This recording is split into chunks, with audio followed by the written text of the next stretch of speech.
dan hipnoterapis.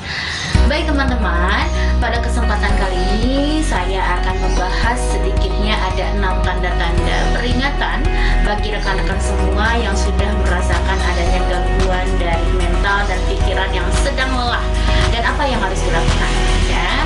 Berikut adalah tanda-tanda ketika teman-teman atau rekan-rekan merasakan bahwa kondisi psikis sudah mulai melemah dan sudah mulai lelah. Baik, yang pertama adalah kamu sudah mulai lelah karena sudah mulai sering sekali merasakan rasa kekesalan yang tinggi. Jadi tanda pertama adalah kamu mudah kesal. Nah, mudah kesal di sini, moodnya ini sangat fluktuatif nih. Kalau lagi happy ya kebangetan. Tapi kalau lagi sedih, tersinggung, marah, langsung meledak ya. Biasanya ini gangguan-gangguan yang terjadi di awal tanda-tanda bahwa psikis kamu sudah melemah dan sudah lelah ya. Jadi mudah kesal, mudah tersinggung, mudah terpancing emosi. Ini artinya kita sudah mulai tanda-tandanya lelah ya. Kemudian yang kedua adalah kondisi di mana kamu takut kehilangan gairah terhadap hal-hal yang biasanya kamu lakukan. Contohnya kalau dalam kegiatan sehari-hari ini mau mandi aja males, mau makan juga udah nggak mood, mau ketemu teman-teman juga udah nggak mau, pengennya cuma berbaring, menjadi kaum rebahan. Nah ini hati-hati ya. Bagi teman-teman yang sering merasakan kondisi psikis seperti itu, artinya tanda bahwa salah satu ini menjadikan kondisi psikismu sedang lemah dan lelah ya.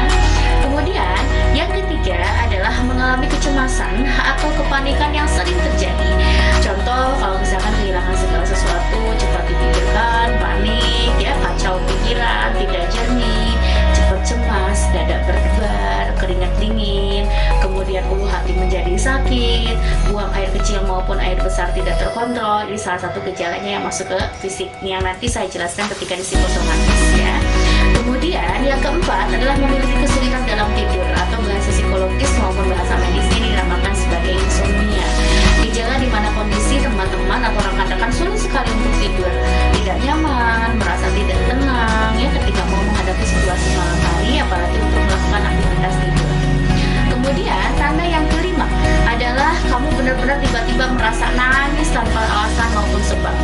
Sering sedih, merasa bahwa mood aku lagi jelek banget, gak ada permasalahan, gak ada apapun, tiba-tiba lagi mellow sekali, sedih-sedih ya, sering merasa tidak dihargai, merasa tersakiti, merasa tersudutkan, merasa paling terhina dan lain sebagainya. Itulah salah satu sampah emosi yang bisa dihasilkan dari kondisi rasa sedih. Kemudian yang selanjutnya, yang tanda keenam atau tanda keakhir adalah merasa kosong dan hampa. Jadi kondisinya merasa tidak punya tujuan hidup, entah apa yang ingin dilakukan, tapi merasa kondisinya juga tidak mau melakukan ya. Kondisi di mana tadi ini hampir sama dengan kondisi pertama, sudah tidak memiliki gairah apapun terhadap sesuatu atau aktivitas yang biasa kamu lakukan. Jangankan untuk pergi beraktivitas seperti kuliah, sekolah, berbelanja, masak dan lain sebagainya, atau mungkin bekerja.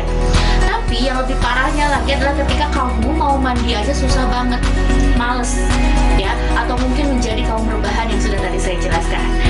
Sekian dari 6 tanda yang mungkin bisa saya sharing ke teman-teman mengenai bahwa 6 tanda ini adalah sebuah tanda-tanda di mana kondisi psikis kamu lagi memburuk, lagi nggak sehat, lagi lelah, lagi capek, lagi lemah. Nah, sehingga gimana nih ngecasnya supaya kondisi mental kita, psikis kita menjadi lebih oke lagi ya.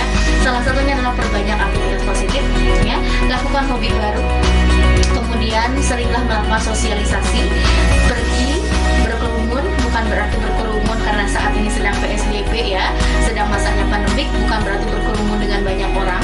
Minimalnya kita bisa berkomunikasi virtual ya dengan sesama teman kita, keluarga kita, perbanyak komunikasi, ataupun ketika membutuhkan untuk bertemulah sesuai dengan aturan yang sudah diberlakukan ya, tanpa berkerumun, menggunakan alat pelindung kesehatan dan lain sebagainya. Kemudian perbanyak teman atau link yang lebih positif yang mengarahkan kamu bertemu dengan orang-orang yang lebih baru dan lebih positif. Kemudian selain itu juga coba lakukan olahraga dan relaksasi medis ya. Di sini yang saya lakukan dengan relaksasi adalah bisa melakukan relaksasi pernapasan, meditasi, olahraga yoga atau olahraga lain yang kamu suka ya. Di sini boleh. Salah satu yang bisa saya ajarkan adalah kepada teman-teman yang sangat sederhana adalah dengan relaksasi. Di mana relaksasi ini sendiri juga bisa dilakukan oleh teman-teman di rumah. Salah satunya dengan bernapas ya, mengalirkan aliran nafas kita, menarik aliran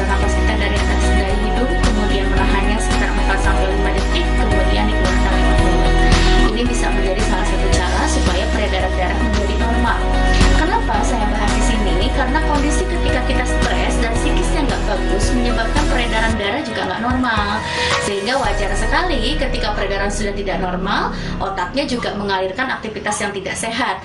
Artinya, yang tadinya impuls sarafnya akan menjadi positif, menjadi impuls saraf yang beraktivitas terlalu berlebih dikarenakan adanya gejala psikis yang tidak baik. Ya, begitu yang akan saya sampaikan kepada teman-teman semua. Mudah-mudahan walaupun ini singkat menjadi video yang bermanfaat untuk rekan-rekan semua. Terima kasih banyak. Assalamualaikum warahmatullahi wabarakatuh.